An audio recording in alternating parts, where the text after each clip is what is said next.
न्याय के चक्र को तुम ऐसे रोक न पाओगे, जितना ही टकराओगे उतनी ही मुंह की खाओगे। दुनिया सच्चाई देख रही है, मेरी हर एक बात में आज बताऊंगा सबको कि क्या क्या किया ज़कात ने। लादेन से बगदादी तक का रिश्ता हर कोई जानेगा, निश्चित ही लोहा मेरी बातों का वामपंथ भी मानेगा। आंखें नहीं खुली अभी भी तो नींद से बेहतर मर जाना है। जिसको सोना है वो सो जाए, हमको तो बस कुछ कर जाना है। नमस्कार, मैं हूं सुरेश चौहान के और आप देख रहे हैं बिंदास बोल। बिंदास में आपके सामने मैं लगातार दूसरे दिन लेकर आया हूं यूपीएससी जिहाद का पार्ट 2, नौकरशाही जिहाद का एपिसोड दूसरा, जिसमें मैं आज राष्ट्रीय सुरक्षा के दृष्टिकोण से यह विषय आपके सामने रखूंगा कि कैसे ज़कात फाउंडेशन, जो कि 40 मुस्लिम उम्मीदवारों में से 27 उम्मीदवार अकेला अपने यहां से बनाता है, उसके इंटरनेशनल लिंक संदेह के घेरे में कैसे है। कल के एपिसोड में हमने आपके सामने तमाम बातें रखी थी, उस हर बात पे हर एक एपिसोड में आगे से लेके जाऊंगा। लेकिन मित्रों, मैं आज के एपिसोड में यहां से शुरुआत करता हूं कि मैंने तो बातें आपको दिखाई थी, बताई थी, केवल नौकरशाही पर कब्जे की। लेकिन आज मैं आपको कह रहा हूं कि बात केवल नौकरशाही पर कब्जे की नहीं, हिंदुस्तान पर कब्जे की है। डायग्राम है, नक्शा है, प्लान है, रोड मैप है, कितने सालों में कहां पहुंचना है, यह भी प्रेजेंटेशन में बना हुआ है। इतना आसान नहीं है।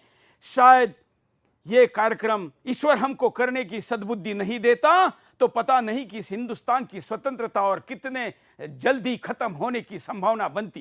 खैर, मैं आपको शुरुआत उसी से करके आज के राष्ट्रीय सुरक्षा पर लेके जाऊंगा। कुछ चित्र आपको दिखाता हूं। ये ज़कात फाउंडेशन ऑफ इंडिया के वेबसाइट पर लिए गए चित्र हैं। ये उनका चित्र है जिसमें हिंदुस्तान में हमारे दलित भाइयों के लिए रिजर्व जो कॉन्स्टिट्यूंसीज है, उस कॉन्स्टिट्यूंसीज में मुसलमान ज्यादा है तो उसका वहां का रिजर्वेशन हटाकर 53.5% की लोकसभा की सीट्स बदल सकती है। इसका रोड मैप है। इसका मतलब दलितों के साथ एक तरफ अब बात करते हैं मीम और भीम की, और दूसरी पीठ में खंजर खोपने का काम करते हैं। ज़कात फाउंडेशन तो कहता है कि हम शिक्षा के लिए बने हैं, फिर इस देश के ग्राम पंचायत से लेके नगर पालिका से लेके विधानसभा से लेके लोकसभा तक के सीट बदलने के लिए, रिजर्वेशन बदलने के लिए कैंपेन आप क्यों चला रहे? आप खुद कह रहे हो, सबूतों के साथ कल के एपिसोड में बताऊंगा। दूसरा चित्र देखिए। ये कहते हैं, दूसरे महत्वपूर्ण चित्र में ये कह रहे हैं कि हमने उत्तर प्रदेश में ये नागलिया में करके दिखाया। ये दूसरा चित्र है, ये उनके वेबसाइट से है, हमने कोई चेंज नहीं किया, इसमें हमारा कुछ भी नहीं है। You can sit on either side here, आप यहां दोनों तरफ बैठा होना चाहिए था। zakatfoundation.org, इस पर यह लिखा हुआ है। अगला चित्र दिखाइए। मैं केवल ब्यूरोक्रेसी की बात नहीं करता, किसी जीवित व्यक्ति का फोटो के सामने यह लिखा है कि you can sit in this place, zakatindia.org। ये देखिए, ये यू मतलब कौन?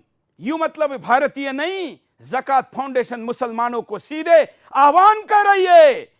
ये भाईचारे की बातें करने वाले जरा मुझे उत्तर दे कि कहां इसमें क्या लिखा है, जरा बताइए। आगे चलिए, आगे का चित्र दिखाते हैं। इसमें ये कहते हैं, फोटो में पीपीटी है, भले ही साइट से हटा ली जाए, सुदर्शन के पास डाउनलोड करके रखी गई है। अगला चित्र दिखाते हैं, फुल स्क्रीन करके दिखाइए। देखिए हिंदुस्तानियों, For the next 35 years, this office can be yours। यह हिंदुस्तानी को नहीं कहा जा रहा है, क्योंकि तो हिंदुस्तानियों का ही ऑफिस है ना। फिर कहा किसके लिए जा रहा है? मुसलमानों, for the next 35 years, this office can be yours। यह ऑफिस आपका होगा। मुझे बताइए, क्या यह हिंदुस्तान के आज की व्यवस्था को चैलेंज नहीं है? यह नौकरशाही नहीं, हिंदुस्तान के कब्जे के प्लान की दिशा में कैसे जाता है, कल विशेष एपिसोड करूंगा। लेकिन आज के मुद्दे पर आते हैं। आज मैंने आपके सामने कल बताया था कि आज मैं आपके सामने लेकर आऊंगा कि ज़कात फाउंडेशन कैसे, इतने स्टूडेंट बनाने वाला फाउंडेशन कैसे अंतरराष्ट्रीय पैन इस्लामिक नेटवर्क के साथ जुड़कर इस देश के लिए सुरक्षा का भी मुद्दा हो सकता है। इनके द्वारा निकलने वाले स्टूडेंट को जो आज आईएएस आईपीएस बन चुके हैं, उनको तात्काल प्रभाव से मैंने सस्पेंड करने की बात क्यों की, नए लोगों को परीक्षा देने से रोकने के लिए क्यों कहा, आज मैं आपके सामने सब कुछ रखूंगा। ये 4 महत्वपूर्ण फोटो जिसका कल केवल उल्लेख किया था, इसके इर्द गिर्द आज का पूरा ये नेटवर्क है। ये पहला है Zakat Foundation of India, direct indirect link Muslim Aid Pakistan, Khalid Latif chairman ISI, मतलब पाकिस्तान की सबसे खतरनाक, विश्व की सबसे खूंखार ऐसी एजेंसी जो हिंदुस्तान को तोड़ने के लिए तमाम बातें कर रही है।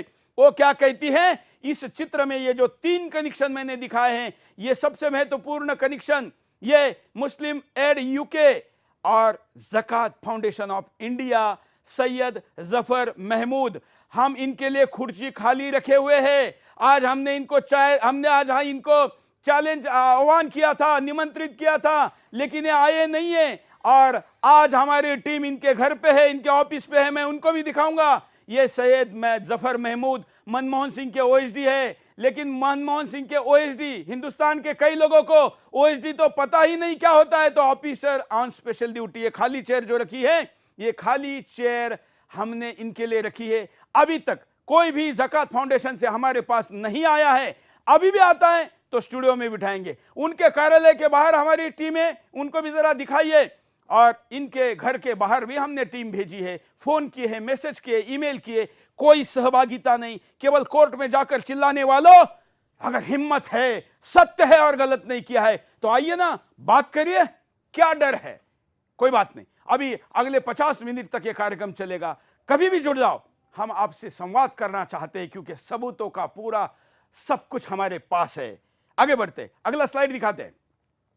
4 स्लाइड के इर्द गिर्द आज का ये पूरा कार्यक्रम जाएगा। यह है जाकिर नाइक, आतंकवादियों का नायक, अल कायदा, तालिबान, उसके बाद IS, उसके बाद हमास, उसके बाद ये कनेक्शन कैसे सेट होता है। इतनी बड़ी बात मैं चैनल पर कह रहा हूं तो क्यों नहीं आपको इस डायरेक्ट इनडायरेक्ट लिंक के ऊपर सफाई देने के लिए आने की बात कर रहे हैं? क्यों नहीं आ रहे हैं?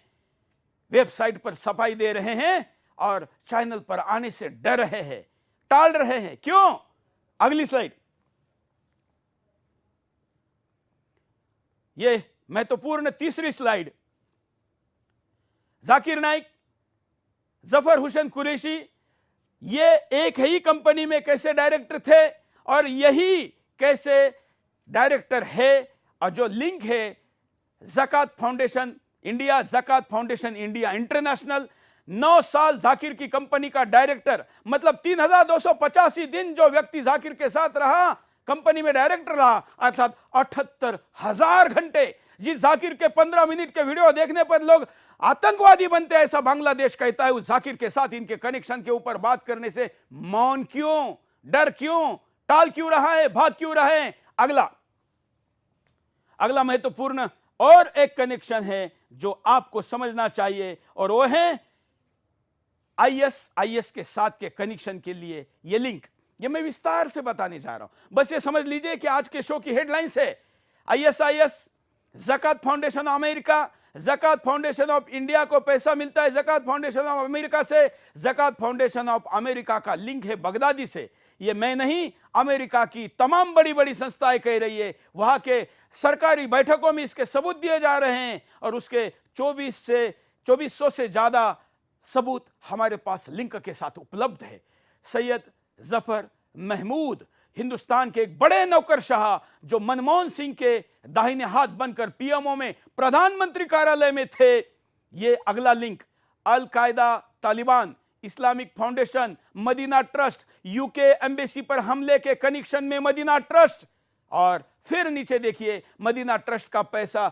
मैं आपको प्रूफ दिखाऊंगा, बैलेंस शीट दिखाऊंगा, मैं इस देश के गृह मंत्रालय के वेबसाइट से निकाला हुआ डाटा का आंकड़ा दूंगा, कौन से बैंक अकाउंट में पैसा आया यह भी बताऊंगा। मदीना ट्रस्ट पैसा देता है ज़कात फाउंडेशन ऑफ इंडिया को, और मदीना ट्रस्ट है इस्लामिक फाउंडेशन से जुड़ा हुआ। इस्लामिक फाउंडेशन है अल कायदा का जो तालिबान से जुड़ा हुआ। इतना बड़ा नेक्सस, एक चित्र भी पूरे वर्ल्ड का भी दिखा सकते हैं कि पूरे विश्व का कैसा ताना बाना कौन से संस्थाओं से पीएससी ट्रस्ट से जुड़ा हुआ है वो भी हम दिखा सकते हैं, जिससे कि आपको पता चले जो विश्व का ये पूरा पैन इस्लामिक नेटवर्क हिंदुस्तान के नौकरशाही में लोगों को घुसाने वाली संस्था से कैसे जुड़ा हुआ है, और हिंदुस्तान पता करे, जाने समझे कि हिंदुस्तान की सबसे बड़ी व्यवस्था आज कैसे किस चंगुल में फंसने की संभावना है। जिनके ऊपर आरोप है वो कार्यक्रम में उपस्थित नहीं है, और इसलिए हम आपके सामने बता रहे हैं ये 4 स्लाइड के इर्द गिर्द घूमता हुआ ये सारा वो कार्यक्रम जो आपको आगे लेकर मैं जा रहा हूं। थोड़े देर में आपको वर्ल्ड वाइड पूरा एक नेक्सस भी दिखाऊंगा, लेकिन अभी शुरुआत करते हैं ज़कात फाउंडेशन ऑफ ज़कात इंडिया क्या है। ज़कात फाउंडेशन इंडिया क्या है, देखिए। ज़कात फाउंडेशन ऑफ इंडिया क्या है? ज़कात फाउंडेशन ऑफ इंडिया को 1993 में बनाया गया। ज़कात फाउंडेशन ऑफ इंडिया का मुख्य उद्देश्य सरकारी नौकरियों में भर्ती करने के लिए मुस्लिम युवाओं को कोचिंग के माध्यम से सहायता देना है। ज़कात फाउंडेशन मुस्लिम युवाओं को देश के कोने कोने में कोचिंग देता है। ज़कात से 2009 से 2019 तक 119 लोग आईएएस, आईपीएस, आईआरएस और दूसरी अन्य सरकारी सेवाओं में मुस्लिम युवा भर्ती हुए हैं। और यही नहीं, 2020 में यूपीएससी में चयनित होने वाले 40 मुस्लिम छात्रों में 27 मुस्लिम छात्र ज़कात फाउंडेशन के फेलो रहे हैं, जो पिछले 11 सालों में सबसे ज्यादा है। अब बात करते हैं ज़कात फाउंडेशन ऑफ इंडिया से जुड़े लोगों की। ज़कात फाउंडेशन ऑफ इंडिया के फाउंडर प्रेसिडेंट हैं सैयद जफर महमूद। सैयद जफर महमूद स्वयं एक आईआरएस ऑफिसर रहे हैं, और ये वही सैयद जफर महमूद हैं जो डॉक्टर मनमोहन सिंह के ओएसडी रहने के अलावा पीएमओ में स्ट्रक्चर कमेटी के इंचार्ज भी रहे हैं। ये सब कुछ ज़कात फाउंडेशन है, जिस ज़कात फाउंडेशन के ऊपर ही पूरी शक की सुई जा रही है। ज़कात फाउंडेशन के ऊपर हमने दिखाई हुई जानकारी के कुछ चित्र भी आपको साथ में दिखाते हैं, लेकिन उसके पहले मैं चलता हूं हमारे साथ। ये वाला चित्र देखिए, ये मुस्लिम एड इंडिया, इसको जरा छोटा करके पूरे विश्व का नेटवर्क भी दिखाते हैं कि ये देखिए क्या क्या जुड़ा हुआ है, कहां कहां जुड़ा हुआ है, कैसे कौन सी टीवी, कौन सा चैनल, कैसे जाकिर के फाउंडेशन, जाकिर की इंटरनेशनल कंपनियां, जाकिर की भारत की कंपनियां, जाकिर का ट्रस्ट, जाकिर की परिवार और भारत के अंदर की तमाम संस्थाओं के ऊपर ये एक अंतरराष्ट्रीय रिसर्च करने वाले व्यक्ति इसने बनाया हुआ रिसर्च के आधार पर हम आपके सामने ये चित्र रख रहे हैं। ये डायग्राम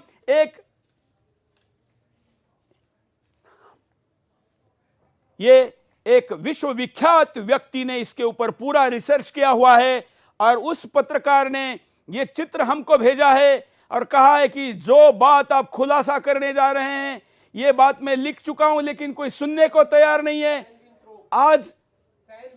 आज ये बात मैं आपके सामने रख रहा हूं।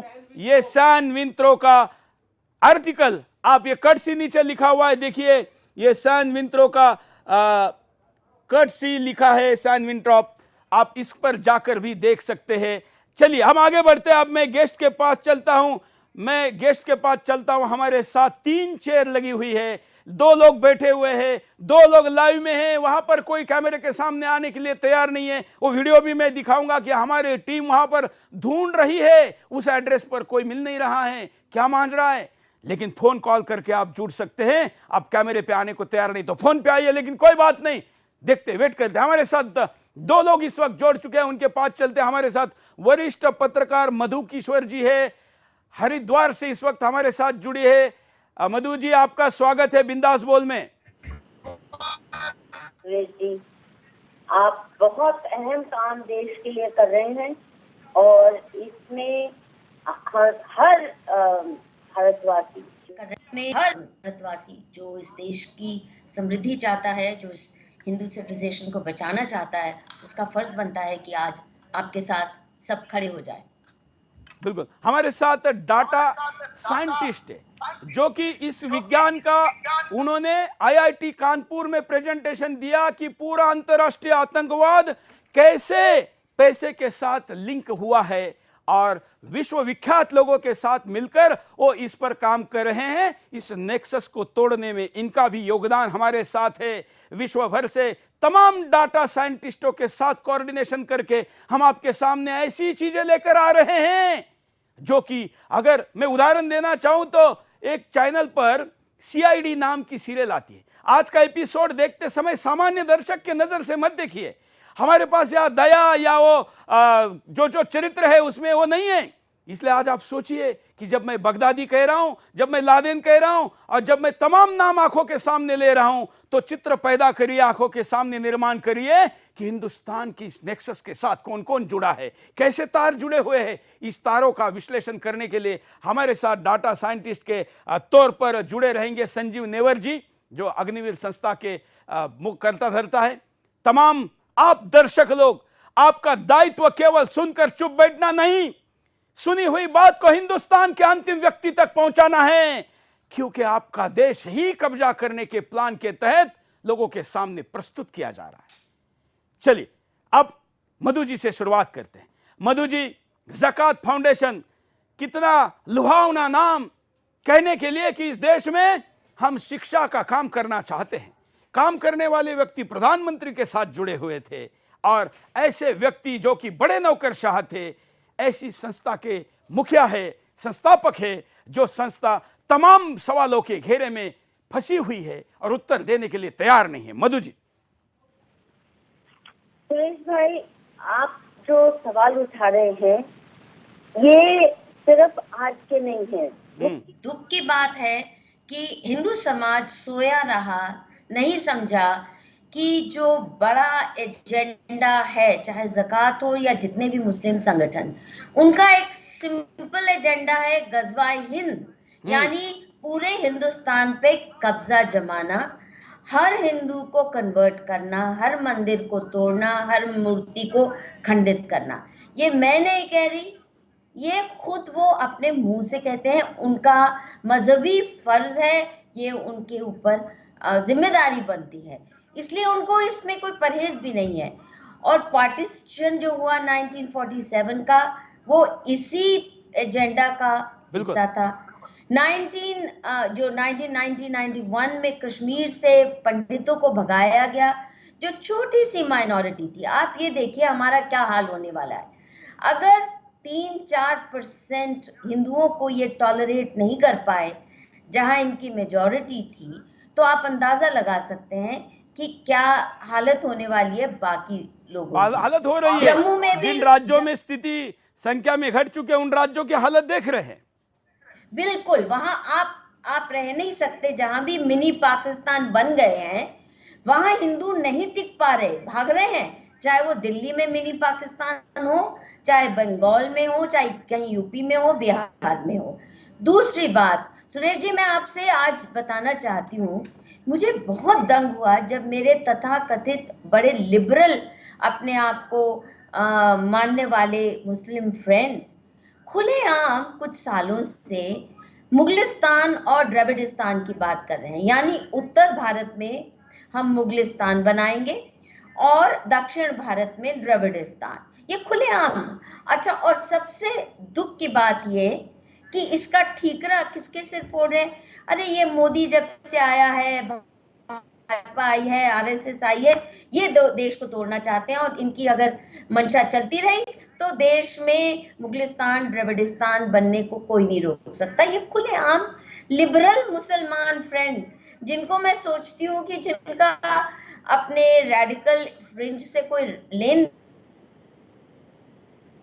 इतना ही नहीं मधु जी, अगर आप ज़कात के वेबसाइट पर जाएंगे, ज़कात के ट्रस्टियों के एनजीओ के वेबसाइट पर जाएंगे, तो दुनिया के नक्शे कैसे बदलते रहते हैं और क्या क्या बदले और क्या बदलने हैं, इसकी खुलेआम चर्चा करते हैं। एक तरफ आप एक ड्रामा करें, दूसरी तरफ जाके आप एक अपनी असलियत दिखाएं, तो आप नजर से चूक नहीं सकते। कम से कम सुदर्शन की नजर से तो कदापि नहीं चूक सकते। मैं वो भी बात कर दिखाऊंगा मधु जी, जिसकी बात आप कर रही है। कितने वर्षों में हिंदुस्तान का क्या नक्शा रहेगा, कैसे सीमाएं बदलेगी, ये करने वाले लोग भी इनके साथ एसोसिएट है। स्पेशल एपिसोड उस पर भी लेकर आऊंगा। मेरे पास तो अब ज़कात का इतना बड़ा चिट्ठा आया हुआ है कि लगता है कि 1 महीना भर में अगर मैं ज़कात पे कार्यक्रम करूं तो कम नहीं होगा। लेकिन मैं भारत सरकार की एजेंसियों को भी जरा काम देने के लिए कहना चाहूंगा कि जरा वो भी जांच करें ना, सब कुछ हम ही करें क्या? फिर एजेंसियां किस लिए है? और इतना बड़ा घपला अगर भारत सरकार की एजेंसियों से बच सकता है तो साधारण घपले या साधारण देश विरोधी कृत्य को कैसे पकड़ा जा सकता है? मैं मानता हूं, मैं इस देश के तमाम एजेंसियों को कहता हूं, मेरे नजर में इससे बड़ी बात आज हिंदुस्तान में नहीं है।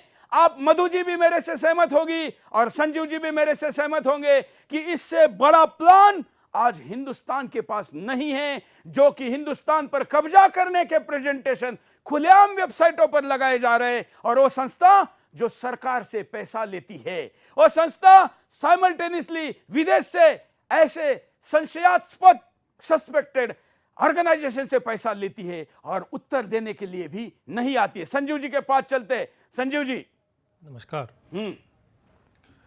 देखिए, इसमें कुछ मैं बात बोलूँगा। पहला तो मुझे इस बात का ही आश्चर्य होता है कि इतने बड़े मुद्दे जो कि पूरे भारत की अखंडता, भारत की इंटीग्रिटी को क्वेश्चन कर रहा है, उसकी तरफ केवल सुदर्शन टीवी की नज़र क्यों पड़ी? मुझे बड़ा आश्चर्य होता है इस पर, क्योंकि हम बहुत छोटे छोटे मुद्दों के ऊपर तो इस देश में बहुत बड़ी बड़ी चर्चाएं हो जाती है, सब कुछ वायरल होता है, और जहां पर पूरे देश की अखंडता पे प्रश्न हो रहा हो, देश के फादर ऑफ द कॉन्स्टिट्यूशन जो हम मानते हैं बाबा साहब अम्बेडकर, उनके विजन को तोड़ने का पूरा काम चल रहा हो, और संदिग्ध टेररिज्म जो कि आज के दिन हम सबको मानना पड़ेगा कि भारत की सबसे नंबर 1 प्रॉब्लम है, भारत क्या पूरे देश के लिए, वर्ल्ड के लिए समस्या बन रखी है, उसकी तरफ कोई देख नहीं रहा। अब मैं इसमें किंतु मैं इसलिए कह रहा हूँ कि आश्चर्य की बात है कि यदि आप, मैं डेटा साइंटिस्ट के हिसाब से बताऊंगा कि डेटा साइंटिस्ट का काम यही होता है कि जो इधर उधर खुदरे डेटा इधर उधर पड़े हैं उनको संजो कर उससे कुछ मतलब निकालने का प्रयास करना। तो सबसे पहले तो इन्होंने जो अपनी संस्था का नाम रखा ज़कात फाउंडेशन, मैं इसके ऊपर में इम्फेसिस करना चाहूँगा कि ज़कात का अर्थ दान नहीं होता या डोनेशन नहीं होता, कि कई लोग कहते हैं कि मुसलमानों में दान को ज़कात बोलते हैं, ऐसा नहीं है। उसके लिए चैरिटी शब्द डोनेशन वो बोलते हैं। ज़कात बहुत स्पेसिफिकली मेंशन्ड है, और कुरान की आयत नंबर 9.60 का मैं हवाला दूंगा, और उसके ऊपर में आप जो तफसीर है, तफसीर जलालेन देख लें, तफसीर इब्न कतीर को आप पढ़ लें, कोई और इनके जितने भी शरिया के एक्सपर्ट्स हैं उनके व्यू पढ़ लें, बहुत क्लियरली स्पेसिफाई करते हैं कि ज़कात केवल 8 प्रकार के कामों के लिए ही दिया जा सकता है। उन 8 प्रकार के कामों में से 6 प्रकार जो हैं वो केवल और केवल मुसलमान के बेनिफिट के लिए ही दिया जा सकता है। 7वां प्रकार जो है वो जिहाद करने के लिए दिया जा सकता है, और 8वां जो एक एक्सेप्शन है, नॉन मुस्लिम को उसका बेनिफिशियरी, किसी भी प्रकार से ज़कात का बेनिफिशियरी नॉन मुस्लिम बने तो उसका एकमात्र कंडीशन दिया है कि वो करने से यदि इस्लाम के राज्य की स्थापना हो या फिर उसके मुसलमान बनने का चांस बढ़े। तो यहीं पे इनका इंटेंशन बहुत क्लियर हो जाता है, और उसके अनुसार आप यदि इनके प्रेजेंटेशंस को देखें, जिनके ऊपर में आप लोग शायद बाद में चर्चा करेंगे, तो वो बहुत क्लियर कहते हैं। फॉर एग्जांपल, इनका एक फेमस प्रेजेंटेशन है जिसकी शुरुआत ही वो इससे करते हैं कि देश की बाउंड्रीज आगे पीछे हो सकती है, बिल्कुल। तो हम उसको अलग एपिसोड में लेंगे। बिल्कुल। और अगला मैं अगर बात करूं कि इनके, क्योंकि ये कई तो इन लोगों ने भी, सुदर्शन टीवी वालों ने बहुत खुलासे किए कि कहां से फंडिंग मैं आपने एनालिसिस करने के लिए एक पहले जानकारी देता हूं कि आईएस के साथ लिंक का पहले यहां पर दर्शकों को दिखाते हैं, जिससे लोगों को पता चले कि आईएसआई के साथ लिंक कैसे है। उसके पहले मैं जरा दिखाऊं दर्शकों, देखिए अभी भी खुर्ची खाली है। ज़कात वालों, आप इतने आईएएस बनाने का दावा करते हो, अरे एक खुर्ची पर आकर किसी को बिठाओ ना, जरा बात करे हमारे साथ। इतने आरोप लग रहे तो उत्तर क्यों नहीं दे रहे? इतना ही नहीं, मैं वीडियो भी दिखाना चाहूंगा। हमारे रिपोर्टर गौरव मिश्रा वहां पर पहुंचे हैं, वहां से उनको भगा दिया है। ये वीडियो देखिए। और बिल्कुल बाटला हाउस का सटा हुआ ये इलाका है। यहाँ पर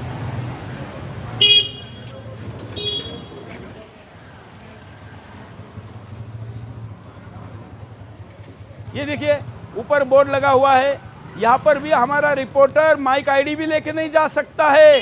ये बाटला हाउस, याद है ना बाटला हाउस? इस बाटला हाउस का ये एरिया है। यहाँ इनके अध्यक्ष के पते पर पहुंचने के लिए ये प्रयास करते हुए पहुंचे, पुलिस भी नहीं बता पाई। ज़कात फाउंडेशन ऑफ इंडिया गूगल पर जो एड्रेस है उसको ट्रैक करते हुए पहुंचे, वहाँ ये बोर्ड तक ही केवल पहुंच पाए, आगे पहुंच नहीं पाए, जाने नहीं दिया। हमने ज़कात फाउंडेशन के अध्यक्ष को ईमेल, फोन, तमाम प्रकार से संपर्क किया, लेकिन इतने वरिष्ठ नौकरशाह रहे व्यक्ति आखिर कैमरे के सामने आने से क्यों टाल रहे हैं, उत्तर पता नहीं। आगे बढ़ते हैं। इतना ही नहीं, मैं आपको दिखा रहा था ISI के लिंक, पहले उसको देखते हैं, फिर एक डाटा एनालिसिस के तौर पर क्या कहते संजीव जी, उनके पास चलेंगे, दिखाइए। जकात फाउंडेशन ऑफ इंडिया का पाकिस्तानी खुफिया एजेंसी ISI से भी कनेक्शन बताया जा रहा है। जकात फाउंडेशन ऑफ इंडिया के ISI से डायरेक्ट या इनडायरेक्ट कनेक्शन के लिंक हमारे पास हैं। जी हां, जकात फाउंडेशन ऑफ इंडिया को मुस्लिम एड UK से लाखों रुपए की डोनेशन मिली है। गृह मंत्रालय के कागजातों के अनुसार ये डोनेशन हिंदुस्तान की राजधानी दिल्ली, जहां देश के प्रधानमंत्री और राष्ट्रपति के साथ साथ सुप्रीम कोर्ट और हाई कोर्ट भी मौजूद है, वहां स्थित बैंक ऑफ इंडिया के बहादुर शाह जफर मार्ग पर ब्रांच में ट्रांसफर हुए हैं। FCRA दस्तावेजों के हिसाब से 2006 से 14 के दौरान जकात फाउंडेशन को करोड़ों रुपए ट्रांसफर हुए। 2006 से 2007 में 23,15,675 रुपए मिले, जबकि 2010 और 11 में 5,75,640 रुपए मिले। वहीं 11 और 12 में 3,08,609 रुपए मिले। वहीं 2013 और 2014 में 4,90,000 रुपए मिले। मुस्लिम एड UK की पाकिस्तानी इकाई मुस्लिम एड पाकिस्तान का चेयरमैन पूर्व ISI का बड़ा ऑफिसर था। मुस्लिम एड पाकिस्तान का चेयरमैन जनरल खालिद लतीफ पाकिस्तानी खुफिया एजेंसी में भारत के खिलाफ काम करने वाला बड़ा जनरल रहा है, और यही मुस्लिम एड पाकिस्तान खुलकर आतंकी संगठन हिजबुल मुजाहिदीन के साथ काम करता है। आतंकी संगठन हिजबुल मुजाहिदीन ने भारत में कई आतंकी हमलों को अंजाम दिया। कश्मीर में हुए कई आतंकी हमलों में भी हिजबुल का हाथ रहा है। हिजबुल के आतंकी कश्मीर में सेना और आम नागरिकों को अपना निशाना बनाते हैं। मुस्लिम एड पाकिस्तान के दिए हुए पैसे से आतंकियों ने भारत में कई बेगुनाह मासूमों की जान ली है, और ऐसे आतंकी संगठनों से नाता रखने वालों से जकात फाउंडेशन ऑफ इंडिया जुड़ा हुआ है, जो UPSC में जाने वाले मुस्लिम छात्रों को कोचिंग दे रहा है।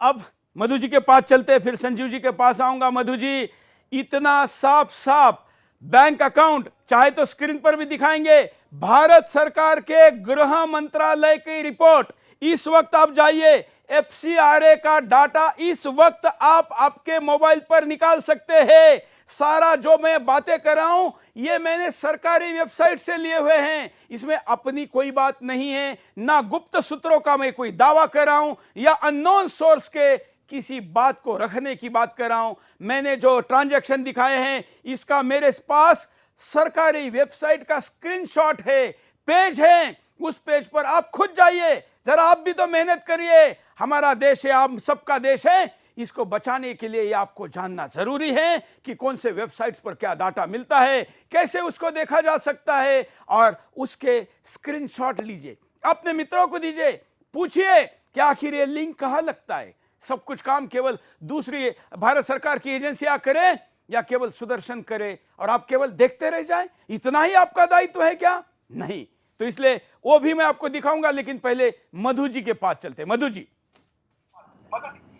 सुरेश जी, ये जो आप इनके टेररिस्ट लिंक्स की बात बता रहे हैं, ये वाकई ही खुलासा, इस पे वाइट पेपर सरकार को देना ही चाहिए, देना ही पड़ेगा। बिल्कुल। और आपको याद होगा कुछ दिन पहले मैंने भी प्रधानमंत्री को बिल्कुल इसी सवाल पे एक खुला पत्र लिखा था, जिसमें मैंने कहा था कि ये सिर्फ आज के ब्यूरोक्रेट्स की बात नहीं, जो पुराने भी रहे हैं, वजाहत हबीबुल्लाह जैसे, शाह फैजल जैसे, हामिद अंसारी जैसे, उन्होंने क्या गुल खिलाए हैं आप जानते ही हैं। इतने बड़े ओहदों पर पहुंचकर भी कैसे देश के खिलाफ काम करते रहे। तो सवाल सिर्फ ये नहीं है कि जो ज़कात के सपोर्ट से आ रहे हैं, जो मौजूदा भी हैं, इन्होंने जो कब्जा कर रखा है ब्यूरोक्रेसी पे, वो कई साल से चल रहा है। दूसरी बात, जैसे बाबा साहब अंबेडकर को एक तरफ अपनाते हैं, जय भीम जय मीम का नारा लेके ताकि दलितों को अपने साथ कर सकें, कम से कम नौटंकी करके। इसी प्रकार मैं आपको बताना चाहती हूँ, शायद आपको मालूम भी हो, कि पिछले 2-3 सालों से पाकिस्तान में और हिंदुस्तान के मुसलमान भगत सिंह की एनिवर्सरी मनाने लगे हैं कि हमारा हीरो भगत सिंह है। पाकिस्तान से ये शुरू हुआ और सारे देश में, मैं 2 साल पहले मैं भी गई थी एक ऐसे ही भगत सिंह एनिवर्सरी पे। मैंने सोचा अरे इनको कहाँ से अकल की बात आ गई, भगत सिंह जैसे महान इंसान को ये पूजने लगे हैं। मैं जब अटेंड किए फंक्शन तो बहुत स्पष्ट हो गया कि भगत सिंह को बुरहान वानी से जोड़ रहे हैं। यानी जैसे भगत सिंह ने तथाकथित टेरर एक्ट किए, इसी किस्म से आज का भगत सिंह कहते हैं बुरहान वानी है। तो लेजिटिमेसी देने के लिए अपनी कुकर्मों को, अपने टेररिस्ट इंटेंशंस को ये किस तरह अप्रोप्रिएट कर रहे हैं। और ये ISI से शुरू हुआ ये हुक्मनामा, और हिंदुस्तान के लिबरल से लिबरल मुसलमान भी उसमें शामिल हैं। ये नहीं कि सिर्फ अनपढ़ मुसलमान या गरीब मुसलमान, इलीट मुसलमान शामिल हैं इस सारी कॉन्स्पिरेसी में, कि जो हमारे हीरो रहे हैं उनका एक विकृत रूप पेश करके। अब देखिए, भगत सिंह को बुरहान वानी से कंपेयर करना, या कहना कि जैसे भगत सिंह फांसी पे लटक गए, इसी किस्म से बुरहान वानी का भी वही हश्र हुआ, या उनका वो भी आजादी के लड़ रहे थे और बुरहान वानी भी। आप सोच सकते हैं कितनी फोरसाइट और प्लानिंग के साथ ये अगले 500 साल की तैयारी करके ज़कात वाले काम करते हैं। ज़कात ना है तो वहां पर घुसना जरूरी है। मधु जी, एक तरफ भगत सिंह जी के जयंती मनाने का दावा करने वाले लोग, दूसरी तरफ दिल्ली का जामिया विश्वविद्यालय जब कोचिंग के लिए ऐड निकालता है तो पैसे तो लेता है अल्पसंख्यक के नाम पर, लेकिन जब ऐड छापता है तो सारे अल्पसंख्यकों के नाम तो छापता है, लेकिन सिख नहीं लिखता है। मैं जामिया का जब नंबर आएगा एपिसोड का, जामिया की पूरी कुंडली खोलकर जब रख दूंगा तो आपको यह विज्ञापन भी दिखाऊंगा जो एक अखबार में छपा हुआ है, और उसका खुलासे का भी कोई दूसरा विज्ञापन नहीं मिला है। संजीव जी। सुरेश जी, ये मैं कुछ डेटा आपके सामने ये रख रहा हूँ कि ये लिंक्स के, और कुछ आपने बताया भी है, कुछ मुझे एडिशनल भी मिला, क्योंकि समस्या ये हो रही है कि इसमें जितना खोदो उतना कुछ ना कुछ निकले जा रहा है। मुझे लगता है कि शायद क्योंकि हिंदुस्तान की किसी की नजर ही नहीं थी, तो जब कोई देख ही नहीं रहा है तो चलने दो, और जब देख लिया तो पुलिस स्टेशन से लेकर सर्वोच्च न्यायालय तक रोकने का प्लान क्यों था, अब समझ में आ रहा है। इसलिए मैंने शब्दों में बदलाव किया। केवल नौकरशाही पर कब्जा नहीं, हिंदुस्तान पर कब्जे की बात है। संजीव जी। तो जैसा आपने कहा कि ज़कात फाउंडेशन को मुस्लिम एड यूके से पैसे मिले, और उधर जो मुस्लिम एड पाकिस्तान है उसके जो चेयरमैन है वो जनरल खालिद लतीफ़, जो कि पाकिस्तान ISI के ऑफिसर हैं और हिजबुल मुजाहिदीन के साथ में क्लोजली काम करते हैं। अल-कायदा और ये अहरार अल शाम जो ISIS और इनके साथ में लड़े हैं, उनके साथ में भी उनकी FCRA है कि ज़कात फाउंडेशन ऑफ अमेरिका के साथ में वहाँ से उनको पैसे मिले हैं ज़कात फाउंडेशन ऑफ इंडिया को, और उनका उनके साथ लिंक है। इस विषय में मैं आपका ध्यान दिलाना चाहूँगा। ये एक joint hearing before house foreign affairs committee 2016 में हुआ था, जोनाथन स्नेजर ने दिया था। ये US की ऑफिशियल बॉडी के आगे subcommittee on terrorism, non proliferation and trade and subcommittee on the Middle East and North Africa. इसमें वो बहुत स्पष्ट रूप से लिखते हैं, मैं इनका कोट करके पढ़ाता हूँ। ये ज़कात फाउंडेशन अमेरिका जिनसे पैसा मिलता है, ये लिख रहे हैं, finally there is a Zakat Foundation, the foundation's executive director is Khalil Demir, और Demir signed this form for a group designated in 2002 for funding al Qaeda Benevolence International Foundation. Zakat Foundation was a platinum sponsor of AMP's 2014 and 15 conference. ये AMP जो है ये Palestine के area में आतंकवाद को फैलाने वाली ऑर्गेनाइजेशन है, तो इसके वो थे, इन्होंने इसके साथ में इनके लिंक है। ये खलील देमीर साहब जो हैं, ये इनके ऊपर में जो ये जो ग्लोबल एक बॉडी है फाइनेंशियल एक्शन टास्क फोर्स, इन्होंने कुछ कुछ सर्वे किया और इनका नाम शायद आया तो इन्होंने बहुत ओपनली क्रिटिसाइज़ किया कि ये FATF जो है ये एक इस्लामोफोब से ग्रसित संस्था है, क्योंकि ये खलील देमीर साहब के लिंक्स, क्योंकि ये जितने भी वर्ल्ड भर में प्रोमिनेंट ऑर्गेनाइजेशंस है आतंकवाद वाले, इनको पैसा देते रहते हैं। इनके एक और मित्र है जिनका आपने नाम बहुत ब्रीफली बताया था, तो उनके बारे में भी मैं कुछ बताना चाहूँगा। वो एक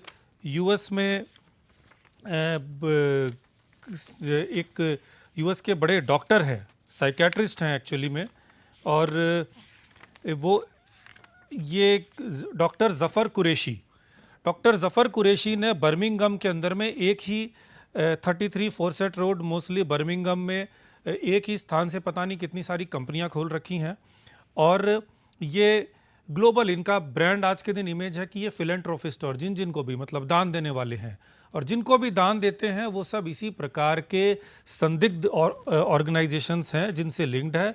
और ये पीस टीवी जो था जाकिर नायक का, उसका पूरा ब्रॉडकास्टिंग का वो उसके चेयरमैन तो थे, फिर बाद में 9 साल तक वो उसके पीस टीवी के प्राइमरी ब्रॉडकास्टर थे।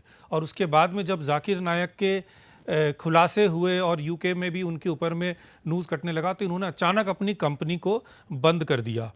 तो ये इनका समझ में आता है एक इस्लामिक चैरिटेबल सोसाइटी है जिसको भी पैसे मिलते हैं ज़कात फाउंडेशन से, जिसके बारे में जर्मन इंटेलिजेंस ने कहा है कि it is the most important associate of Hamas in West Bank. वैसे ही एक बैतुल माल करके है, उसके शेख मोहम्मद हजामद है जिनके साथ में इनके लिंक है, और वो इजराइल ने इनके ऊपर भी आरोप लगाया कि वो यूएस में हमस के बहुत प्राइम ऑपरेटिव है। केवल आरोप नहीं है, सबूत है, लिंक है, डॉक्यूमेंट है, डॉक्यूमेंट पब्लिक के ऊपर अवेलेबल है। मैं भारत सरकार की एजेंसियों को पूछता हूं, ये डॉक्यूमेंट आप क्यों नहीं देख रहे हैं? अगर हम गलत है तो हमको गलत बताइए, और अगर सही है तो गद्दार को अपने बिल से निकालकर जेल के कोठरी में डालिए। हिंदुस्तान के साथ खिलवाड़ मत करने दीजिए। क्या कारण है, जवाब देना होगा, जांच करनी होगी। मधु जी। साफ है, एक ये गिल्ट ट्रैपिंग करते हैं। जरा सा नाम लो किसी बात का जहां आउटराइट क्रिमिनल एक्टिविटी है। आप देखिए, सोहराबुद्दीन जैसे टेररिस्ट को जब एनकाउंटर में मारा गया तो इन्होंने कैसे उसको हीरो बना दिया, और कितने साल जो मौजूदा अभी हमारे होम मिनिस्टर हैं उन तक को जेल में पहुंचाया। आप सोचिए कितनी गहरी पैठ है।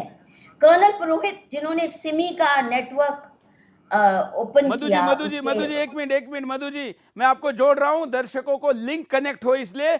आज के होम मिनिस्टर को हिंदुस्तान के वर्तमान लौह पुरुष, भारत सरकार के गृह मंत्री अमित शाह जी को जेल में डालने वाला अधिकारी का भी लिंक मैं यहां खुलासे में लाने वाला हूं।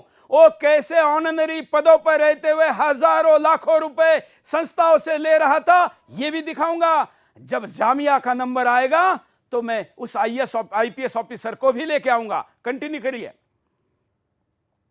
तो इतना ज्यादा आप उस वक्त देखा होगा कि सोहराबुद्दीन जैसे non history sheeter, terror links के अलावा लश्कर ए तौयबा ने उसको खुलेआम ओन अप किया था, और फिर भी उनके वेबसाइट पे ओन अप होने के बावजूद इन्होंने ऐसे किया जैसे कि कोई बहुत ही बेचारा मासूम माना गया फेक एनकाउंटर में। और तब भी मैं कहती थी एनकाउंटर फेक थी या रियल थी, सवाल ये नहीं है, टेररिस्ट तो रियल था।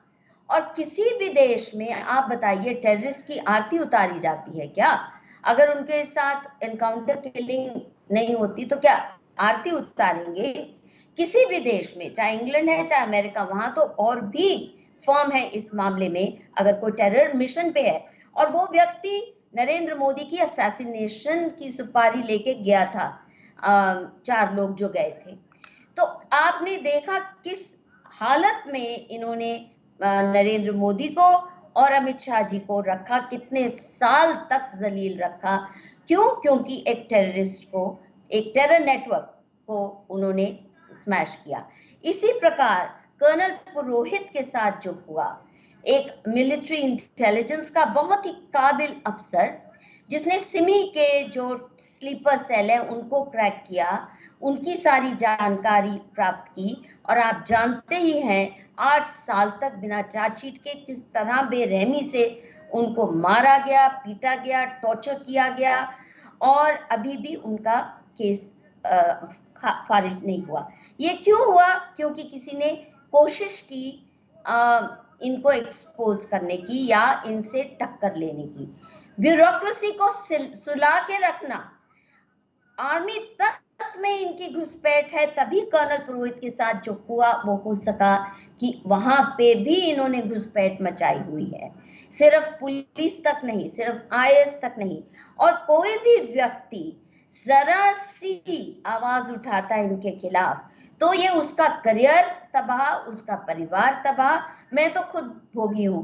मैं जब से खुलेआम ये समझ आई और मोदी जी के ही डिफेंस में लिख दिया, तो मैं बता नहीं सकती मेरी क्या बदहाली हुई है। तो मैं तो बहुत छोटी चीज हूँ।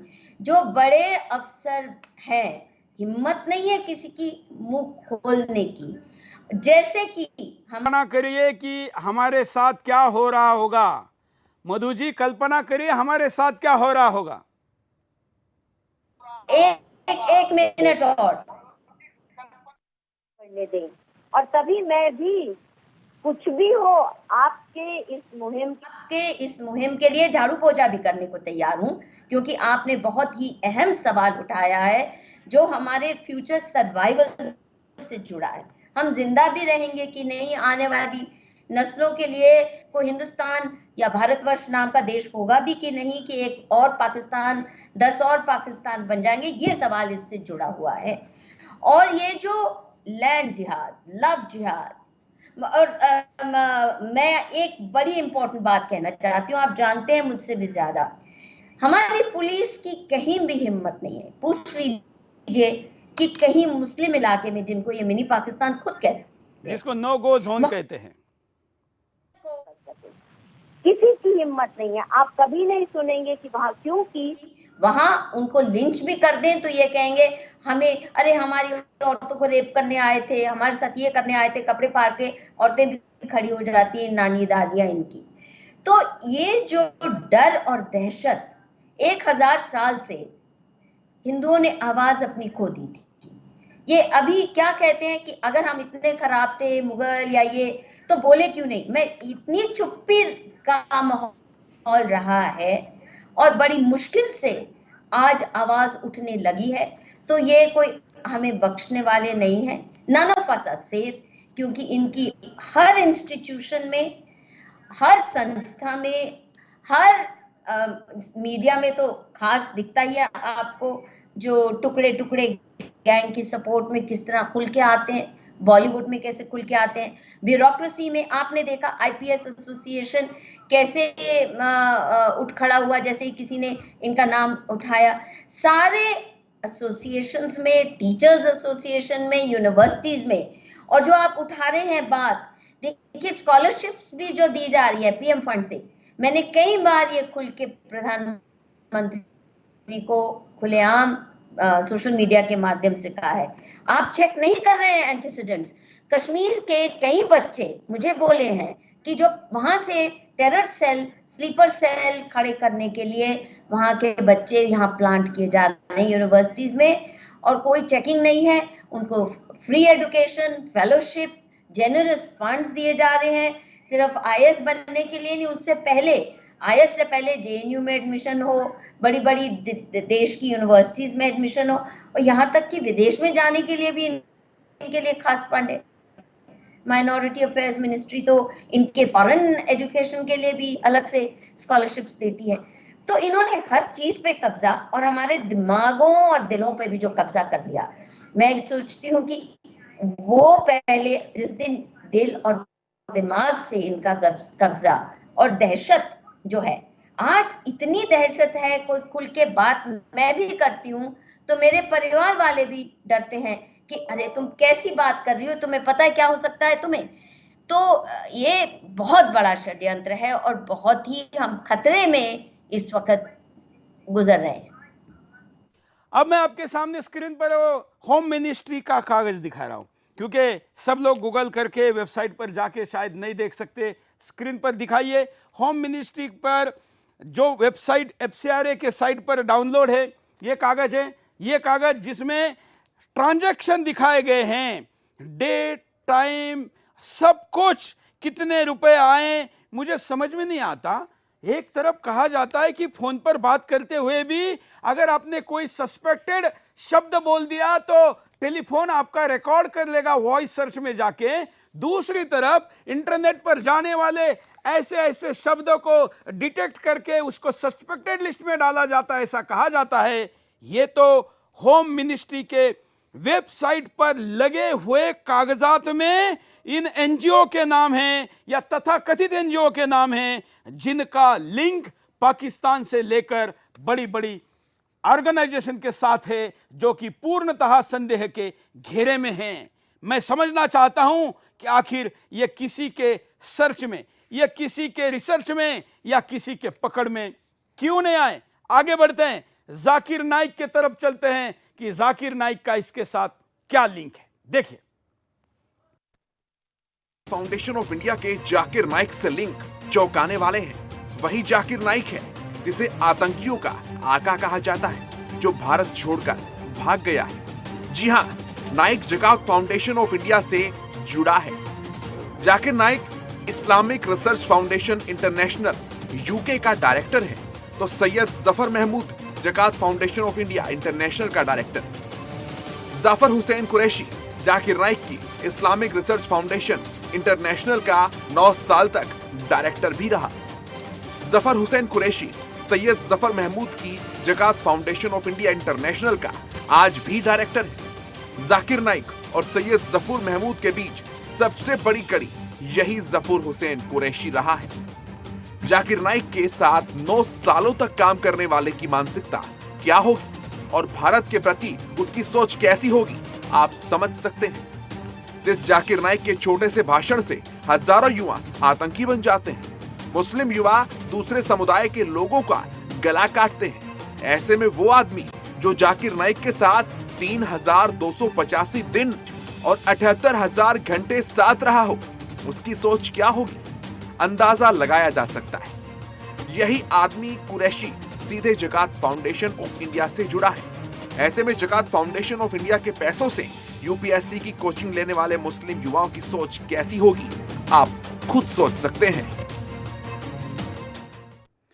अब मैं लेके चलता हूं आपको जकात फाउंडेशन ऑफ इंडिया का जो ऑफिस है, जो उनके साइट पर एड्रेस है, वहां पर हमारी रिपोर्टर खड़ी है, चौंकाने वाली बात बताने वाली है। जरा देखिए, पहले आपको ये उनके वेबसाइट के ऊपर लिखा हुआ एड्रेस बताता हूं, दिखाइए। ये जकात फाउंडेशन ऑफ इंडिया के वेबसाइट पर लिखे हुए एड्रेस। ये जकात फाउंडेशन ऑफ इंडिया का ऑफिशियल वेबसाइट है। इस वेबसाइट पे मैं कांटेक्ट पे जा रहा हूँ और एड्रेस को ढूंढ रहा हूँ। लेकिन पहले जब हम इसको खोलते थे तो इसमें एड्रेस दिखता था, लेकिन अब यहाँ पे कोई एड्रेस नहीं है। सिर्फ एक कॉन्टैक्ट अस करके एक फॉर्म है जिसमें नाम, फ़ोन नंबर, ईमेल और मैसेज के लिए एक जगह है। सारी चीज़ें पहले थी, अब एक साजिश के तहत जो है फिर से उसे हटा लिया गया है वेबसाइट से।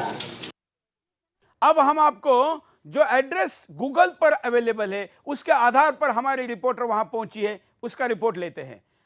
हाँ बोलिए आंचल, बताइए। आपको दिखाना चाहूंगी यहाँ पर ये 14 जनपुरा बी और मथुरा रोड, न्यू दिल्ली, जो कि निजामुद्दीन का एड्रेस है। और सबसे बड़ी चौंकाने वाली बात यहाँ पर ये है कि देखिए, ये जो क्रिश्चियन मिशनरी, जो क्रिश्चियन स्कूल है, उसमें ये जकात फाउंडेशन चल रही है। मैं कैमरामैन को बोलूंगी, देखिए दिखाए, यहाँ लिखा हुआ है Christian institute for the study of religion and society. तो आप खुद अंदाजा लगाइए कि इस मतलब जो क्रिश्चियन मिशनरी वाले जो स्कूल है, इसके अंदर जकात फाउंडेशन का ऑफिस है। और जब हमने यहाँ के गार्ड से जब हम पड़ताल कर रहे थे ग्राउंड जीरो पे, हमने उनसे जानकारी ली तो बताते हैं कि आज ये जकात वाला जो ऑफिस है ये बंद है, आप अंदर नहीं जा सकते और मंडे आप यहाँ पर आ सकते हैं। तो यहाँ देखिए, चौंकाने वाली बात ये है कि ईसाइयों के साथ मिलकर ईसाई बिल्डिंग के अंदर ये जकात फाउंडेशन चल रहा है। यहाँ पर मैं आपको दिखा रहा हूँ, देखिए ये पूरी तरीके से ये सबूत है जो कि दर्शा रहे हैं कि ईसाई बिल्डिंग के अंदर और ईसाई स्कूल के अंदर जो है वो ये पूरा का पूरा स्कूल चल रहा है। और सबसे बड़ी बात यहाँ की देखिए, कुछ लोकल लोग भी हमारे साथ में है, उनके पास चलती हूँ, उनसे बात करती हूँ। मैं आपसे जानना चाहूंगी, ये जो ऑफिस है, आप इसके बारे में आपको क्या जानकारी थी, कितने साल से चल रहा था और कब से यहाँ था? देखिए, साल का तो मैं कह नहीं सकता, लेकिन हमें ये यहाँ पे जकात फाउंडेशन है, जफर महमूद साहब हैं, और ये क्रिश्चियनों के साथ अंदर ग्राउंड फ्लोर पर ऑफिस है, लेकिन ये आज बंद है। हमने देखा, अभी आप देख रहे थे, जैसे हम आपको देख रहे हैं कि बंद है ये। काफी देर हमने देखा कि यहाँ चलता है, लेकिन ये पता नहीं कब से चल रहा है, ये मुझे मालूम नहीं। देखिए, एक बात ये भी उठती है कि ईसाइयों के ऑफिस में जकात फाउंडेशन चल रही है, इसकी जानकारी जो है वो किसी को भी नहीं है। हम पड़ताल करते तब हमें पता लगता है कि जब हम 1 घंटे से पड़ताल कर रहे हैं कि ईसाई स्कूल के अंदर, जो कि रिलीजन और सोसाइटी को लेकर बनाया गया है, ईसाई मिशन भी इसको बोला जा सकता है, उसके अंदर ये फाउंडेशन चल रहा है। देखिए, असल में हमें जहाँ तक ये नॉलेज है, हम यहाँ के लोकल हैं, तो ये भी दोनों मिलके यूपीएससी के बच्चों के लिए तैयारी कराते हैं, जो वो भी जकात फाउंडेशन से अपना जो भी फंड इकट्ठा करते होंगे, लेकिन यहाँ पर होना, एक साथ होना, ये हमारे को खुद हमें समझ में नहीं आता। अच्छा, ये जो यूपीएससी का जो एंट्रेंस होता है और जो आपने बताया जकात फाउंडेशन जो है, इसमें हम एक सवाल उठा रहे हैं कि इसको पारदर्शिता होनी चाहिए, वो नहीं है। ये तो देखिए, मैं इसमें कुछ नहीं कह सकता, क्योंकि जकात लेने वाले वो पारदर्शिता कैसे दिखाना चाहते हैं, क्या करना चाहते हैं, इसके लिए तो वही लोग बता पाएंगे। अच्छा, आप आपसे बातचीत कर रहे थे, आपने। चलिए, हम हमारे रिपोर्टर को वापस बुला लेते हैं, क्योंकि 1 घंटे के करीब का समय हुआ है, लेकिन दोनों जगह पर कोई मिलने को तैयार नहीं, बल्कि जगह ही मिलने को तैयार नहीं, और हाइयस बना रहे हैं। देखिए क्या स्थिति है और कैसे इरादों के साथ क्या क्या वेबसाइट से हटाया जा रहा है। समय की कमी के कारण थोड़ा मैं गति देता हूं अपने विषय को, और आपको बताना चाहूंगा कि ISIS के 7 लिंक पर प्रकाश कैसे पड़ सकता है। देखिए, अब आपको हम वो दिखा रहे हैं जो देश के लिए सबसे ज्यादा खतरनाक है। दुनिया में सबसे खूंखार आतंकी संगठन है ISIS, जिसका सरगना है अबू बकर अल बगदादी। इस आतंकी संगठन से भी जकात फाउंडेशन ऑफ इंडिया का डायरेक्ट और इनडायरेक्ट कनेक्शन है। जी हां, दिल्ली का Zakat Foundation of India Abu Bakr al Baghdadi से जुड़ा हुआ है।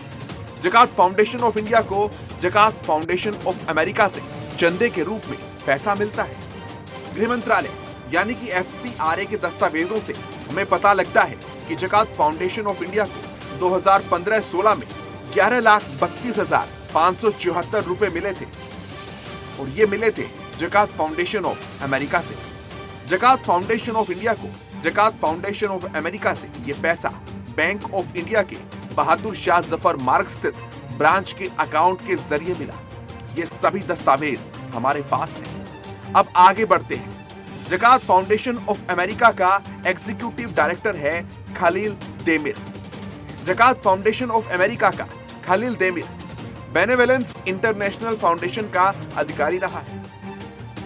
बेनेवोलेंस इंटरनेशनल फाउंडेशन को US ट्रेजरी डिपार्टमेंट ने आतंकियों को पैसा देने का दोषी पाया और आतंकी संगठन घोषित किया। बेनेवोलेंस इंटरनेशनल फाउंडेशन ने 2002 में अल-कायदा और चेचन्या के आतंकियों को पैसा दिया था। पैसा देने की ये रिपोर्ट US की IRS यानी आयकर विभाग के सन 2000 के दस्तावेजों से सामने आई है। खलील देमिर की जकात फाउंडेशन ऑफ अमेरिका का लिंक आतंकी संगठन टर्किश ह्यूमैनिटेरियन रिलीफ ऑर्गेनाइजेशन से भी है। यही टर्किश ह्यूमैनिटेरियन रिलीफ ऑर्गेनाइजेशन के तथाकथित लिंक ISIS और दूसरे आतंकी संगठनों से भी है। अंदाजा लगाना मुश्किल नहीं है कि कैसे जकात फाउंडेशन ऑफ इंडिया को पैसा देने वाले लोग दुनिया के खूंखार आतंकी संगठनों से जुड़े हुए हैं। आखिर जकात फाउंडेशन ऑफ इंडिया को ऐसे आतंकी संगठनों से पैसा लेने की क्या आवश्यकता पड़ी? क्या भारत में इन आतंकी संगठनों की जड़ों को मजबूत करने का यह षड्यंत्र है? क्या भारत के युवाओं को भी ISIS आतंकियों की तरह बनाने का षड्यंत्र चलाया जा रहा है?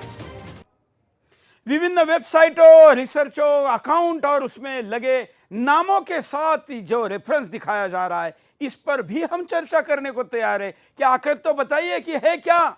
और भागने का मतलब यह भी हो सकता है कि आप शायद इस पर बोलना नहीं चाहते। चलिए, अल-कायदा नाम तो आपको याद होगा ही, होना ही चाहिए। इस शताब्दी में सबसे ज्यादा चर्चा अगर किसी संगठन की हुई होगी तो अल-कायदा की हुई है। उस अल-कायदा के कनेक्शन पर भी ये रिपोर्ट। जिसने अमेरिका को दहला दिया, हजारों निर्दोष लोगों को अमेरिका के वर्ल्ड ट्रेड सेंटर में हवाई जहाज घुसाकर मौत के घाट उतार दिया। ऐसे ही आतंकियों और आतंकी संगठनों के तार जुड़े हैं जकात फाउंडेशन ऑफ इंडिया से। जी हां, जकात फाउंडेशन ऑफ इंडिया लादेन के संगठन अल-कायदा से जुड़ा पाया गया है। आइए देखते हैं कि ये पूरी कहानी है क्या।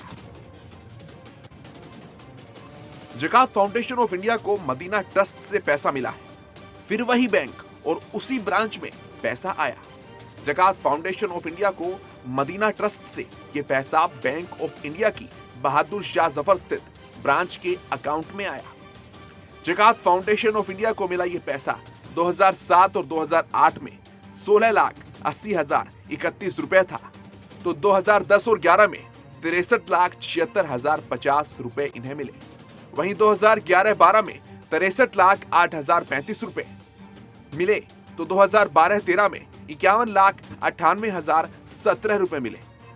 बात अगर 2014-15 की करें तो 95,93,045 रुपए मिले और 2015-16 में 11,90,203 रुपए मिले।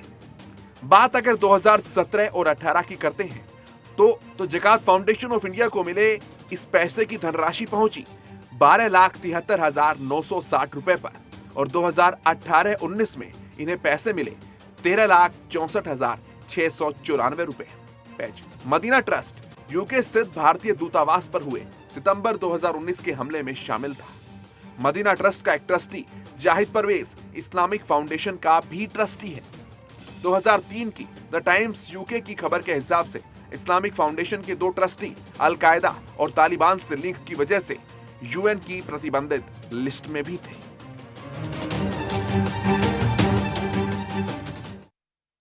तमाम आंकड़ों में आपके सामने रखे हुए ग्राफिक्स को हम हमारे वेबसाइट पर उन रिपोर्ट के साथ रखेंगे, जिससे कि एक आध शब्द अगर इधर उधर हुआ हो तो फैक्ट चेकर को एक मौका मिलकर इस पूरे हजारों फैक्ट्स में से एक फैक्ट पर उंगली रखने का मौका ना मिले। इसलिए यहां जो हमारी वेबसाइट चल रही है sudarshannews.in, इस पर हम इनके तमाम डॉक्यूमेंट्स को सोमवार से डालना शुरू करेंगे। सोमवार से इसलिए क्योंकि हम डालने के बाद चौकन्ना होने की स्थिति ना हो, इसलिए पहले भारत सरकार को देंगे, बैंक से बात करेंगे। हमारे रिपोर्टर इन तमाम लोकेशन पर, यहां तक कि विदेश में भी इन एड्रेस पर जाएंगे। जो नागरिक पत्रकार हैं, अगर इन देशों में रहने वाले आप भारतीय हैं या जो भी है और इसमें हमारी मदद करना चाहते हैं, तो इन पतों पर आप जाकर हमें दिखाइए कि वहां पर क्या सत्यता है। आगे चलते हैं। आगे मैं आपको दिखाना चाहता हूं, यह फाउंडेशन केवल आईएएस नहीं बनाता। हिंदुस्तान में रोहिंग्याओं के लिए बस्ती बनाने से लेकर तमाम प्रकार के फोटोज इनके वेबसाइट पर है। इतना ही नहीं, जब ये देखिए, ये क्या लिखा है, रिकंस्ट्रक्शन ऑफ दारुल हिजरत बाय जकात फाउंडेशन ऑफ इंडिया अप्रैल मई जून 2018। और ये सब कुछ जरा ऊपर का बैंड में पूरा फोटो दिखाइए। ये पूरा की पूरा बनाया जा रहा है किसके लिए? ये बनाया जा रहा है रोहिंग्या के लिए, जिन रोहिंग्याओं को लात मारकर हिंदुस्तान के बाहर भेज देना चाहिए, जिनको किसी मुसलमान देश ने भी अपने देश में नहीं लिया। पता नहीं हमारे देश का सर्वोच्च न्यायालय अभी भी रोहिंग्या पर अंतिम निर्णय क्यों नहीं दे पा रहा है।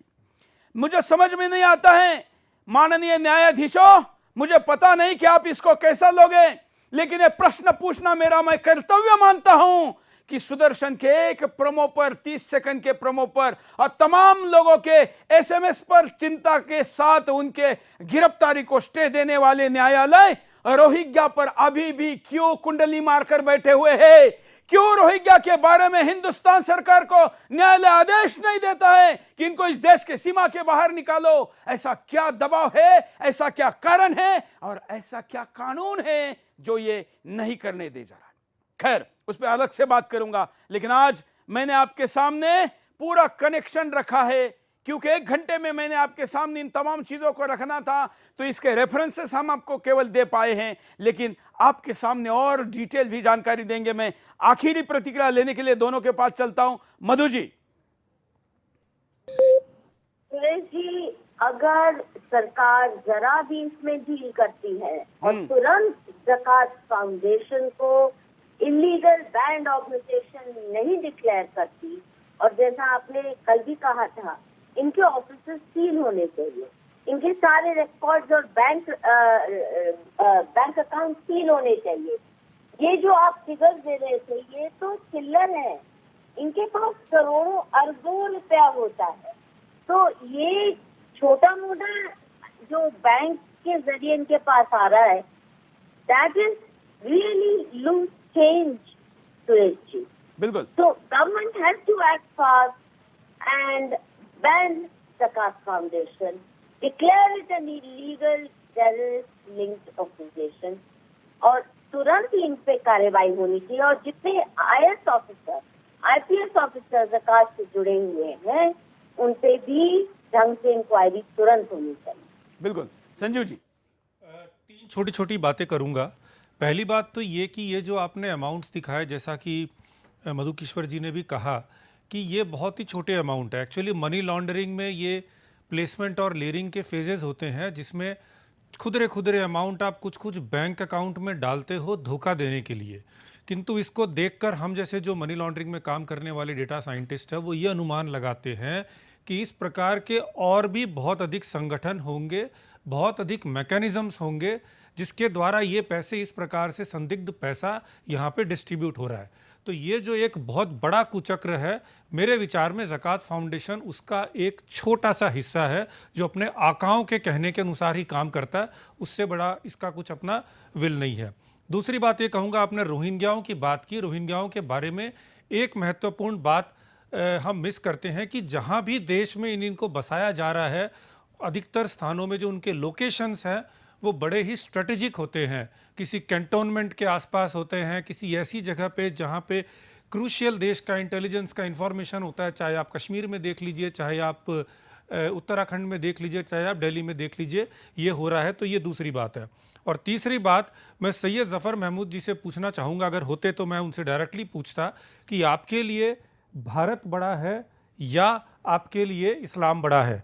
कारण इसलिए कि जो ज़फ़र महमूद साहब है, इन्होंने एक प्रेजेंटेशन बनाई है, जिसमें वो सबसे पहले प्रेजेंटेशन की बिगिनिंग इस बात से करते हैं कि देश की बाउंड्रीज तो ऊपर नीचे होती रहती हैं।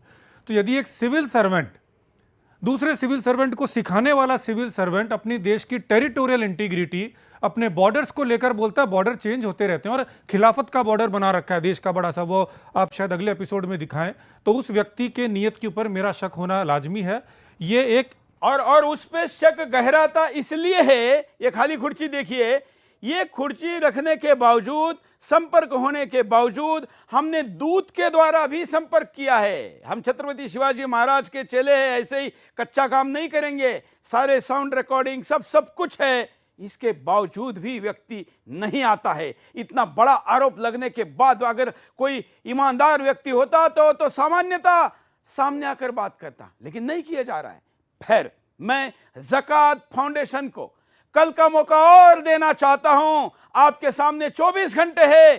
ज़कात फाउंडेशन के अध्यक्ष जहां कहेंगे वहां हमारी टीम आएगी। मैं आने के लिए तैयार हूं। आपका स्टूडियो में तब तक स्वागत है जब तक आप आरोपी साबित नहीं होते, क्योंकि मैं आपके सामने आरोपों की पूरी लिस्ट दिखाऊंगा। आपके जवाब भारत सरकार सुनेगी, एजेंसी नियुक्त करेगी, जांच करेगी, और मैं चाहूंगा तब तक ज़कात फाउंडेशन के कार्यालय को सील किया जाए। हालांकि कार्यालय कहाँ है हमें तो नहीं मिला, हमें विदेश के ट्रांजैक्शन मिले, हमें बैंक के कागजात मिले, लेकिन हमको ज़कात का अभी तक कार्यालय नहीं मिल पाया। वेबसाइट पर केवल फॉर्म है। ऐसा क्या कारण है पता नहीं, लेकिन उनके कार्यालय को भारत सरकार ढूंढे, सील करे, उनके ट्रस्टीज के पासपोर्ट को जब्त करे। ये दोबारा मांग करता हूं मित्रों, आज मैंने जो एपिसोड दिखाया, इसका मतलब मैंने SC ST OBC भाइयों के मारे जाने वाले हक के मुद्दे पर आगे बात नहीं करूंगा, ऐसा नहीं है।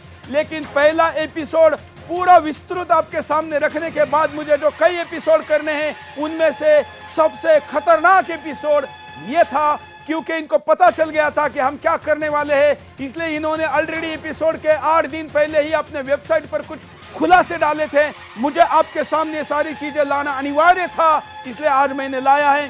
कल भी मैं बताऊंगा, बहुत ध्यान से सुनना मेरे मित्र, खास करके जो जय भीम और जय मीम के नारे में फंस रहे हैं। मैं कल आपको बताऊंगा कि कैसे ज़कात फाउंडेशन हिंदुस्तान के हमारे दलित भाइयों के लिए रिजर्व कॉन्स्टिट्यूंसीज को बदलकर मुस्लिम कैंडिडेट को वहां से चुनकर लाने के लिए योजना बना रहे हैं, ये अपनी वेबसाइट पर डाल रहे हैं। और कैसे इसके द्वारा कहां ग्राम पंचायत, नगर पालिका, विधानसभा और लोकसभा में सीट बढ़ाने की बात हो रही है। प्रेजेंटेशन उन्हीं के साइट से आपको दिखाऊंगा और आपको यह भी दिखाऊंगा कि केवल नौकरशाही नहीं, अब तो देश के ऊपर कब्जे के कैसे नक्शे तक तैयार है।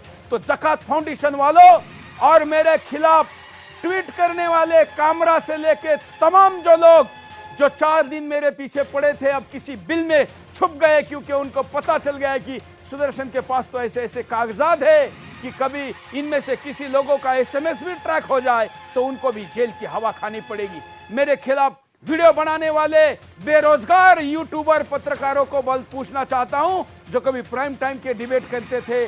2 दिन हो गए, मेरे 2 एपिसोड आ गए, अभी तक आप इस पर बोलने के लिए क्यों तैयार नहीं हैं? क्या हुआ जो मुझे रोकने के लिए आप बात कर रहे थे? दोनों एपिसोड में दिखाए हुए तथ्यों पर आप बोलने के लिए तैयार नहीं है। सुदर्शन के स्टे और तमाम इन विवादों पर खबरें छापने वाले बीबीसी से लेकर हिंदुस्तान के सारे भाषाई अखबारों को मैं कहना चाहता हूं, मेरे एपिसोड से अगर आप सहमत नहीं है, तर्क आपको गलत लगते हैं, कमजोर लगते हैं, तो मेरे खिलाफ लिखिए, कहिए कि आदमी मूर्ख है, यह आदमी ने गलत जानकारी दी, इस पर कार्रवाई करो, मांग करो। नहीं तो मेरा साथ दो, हिंदुस्तान को बचाने के लिए साथ आओ। आप किसी भी राजनीतिक दल के सदस्य होंगे, मुझे कोई आपत्ति नहीं है। राजनीति आप अपनी जगह करिए, राष्ट्रनीति करने वाले हर व्यक्ति का सुदर्शन में स्वागत रहेगा। आज के लिए इतना ही, धन्यवाद, जय हिंद।